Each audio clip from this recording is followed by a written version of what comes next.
பாக்கியலட்சுமி சீரியலை பிடித்திருந்தால் இந்த வீடியோவை மறக்காம லைக் செய்து கொள்ளவும்.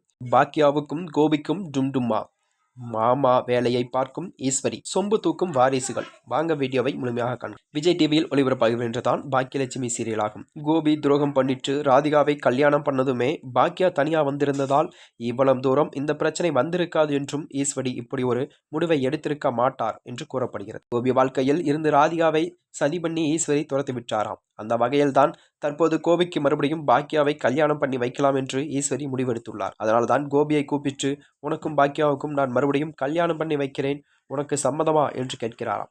கோபி வேண்டாம் என்று மறுமுறை சொல்லவும் இல்லை, ஓகே என சம்மதமும் தெரிவிக்கவில்லையாம். ஆனால் கோபி கண்ணில் பாக்கியாவுடன் சேர்ந்து வாழ்ந்தால் நன்றாக இருக்கும் என்று ஃபீல் பண்ணுகிறார் என உணர்ந்த ஈஸ்வரி கோபியிடம், உனக்கு பாக்கியாவை கல்யாணம் பண்ண ஓகே தானா என்ற நிலையில்தான் கோபி மௌனம் சம்மதத்துக்கு அறிகுறி என்பது போல ஈஸ்வரி புரிந்து கொண்டாராம். உடனே சூட்டோடு சூட்டாக இந்த விஷயத்தை செய்து முடிக்க வேண்டும் என்றும் பண்ணினார் ஈஸ்வரி. பாக்கியாவிடம் பேசுகிறாராம். அதே நேரத்தில் தான் எப்படி பேசுவது, பாக்கியா எப்படி எடுத்துக்கொள்வார் என்று தெரியாத நிலையில்தான் வாய்க்கு வந்தபடி உளறிவிட்டு அந்த இடத்தில் இருந்து ஈஸ்வரி எஸ்கேப்பும் ஆகிவிடுகிறாராம். பிறகு எழில்தான் மற்றும் செழியன் கோயிலுக்கு வரவழைத்து, பாக்கியாவுக்கும் கோபிக்கும் நான் கல்யாணத்தை பண்ணி வைக்கலாம் என்று முடிவு பண்ணி விட்டேன், அவர்கள் இருவருக்கும் ஒரு துணை வேண்டும், அதனால்தான் நான் அனைவரும் சேர்ந்து அவர்கள் கல்யாணத்தை நடத்த வேண்டும் என்று ஈஸ்வரி அவர்களிடம் சொன்னாராம். இதை கேட்டதும் எழிலும் அதிர்ச்சியாக நிலையில்தான், அதெல்லாம் முடியாது அப்பா செய்தது துரோகம்தான், அதனால்தான் மறுபடியும் அம்மாவும் சேர்ந்து வாழ்வதற்கு அவருக்கும் தகுதி இல்லை என்றும் பிடிவாதமாக சொல்கிறாராம். ஆனால் ஈஸ்வரியோ சொன்னதுமே செழியன் அப்பாவிற்கு ஓகே என்றால் எனக்கும் ஓகே என்று சம்மதம் தெரிவிக்கிறாராம்.